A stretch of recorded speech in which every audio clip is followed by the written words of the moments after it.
Dan di sini Ridwan bisa bantu saya understanding the finance industry. Jadi kayak tadi teman-teman, sebenarnya di finance itu apa aja sih gitu. Basically, definitions finance is simple, right? How business manage their money to achieve their goals. Setiap company pasti ada bagian finance-nya, tapi finance-nya sampai sedetail apa, itu tiap company akan beda-beda. Jadi ini benar-benar saya kasih big outline-nya, garis besarnya aja.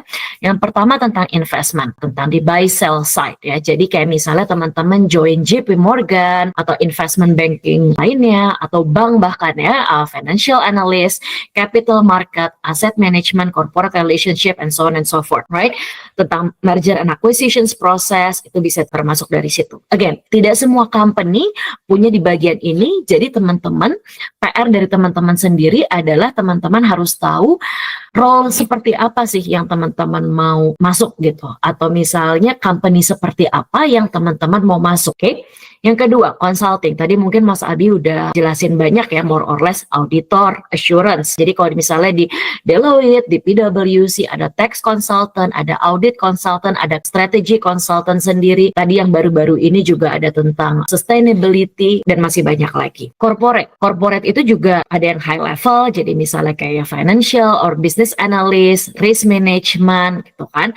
Atau ada juga yang entry level seperti kayak accountingnya yang bookkeeping, treasury, admin, dan segala macam. Of course, admin bookkeeping kan termasuk dari finance juga. Jadi di sini teman-teman bisa mulai mencari tahu, oke, dengan experience yang teman-teman punya sekarang, misalnya sebagai fresh grad, misalnya tadi ada yang bilang kayak udah mencuci IPK nggak bagus juga, nggak berhasil juga.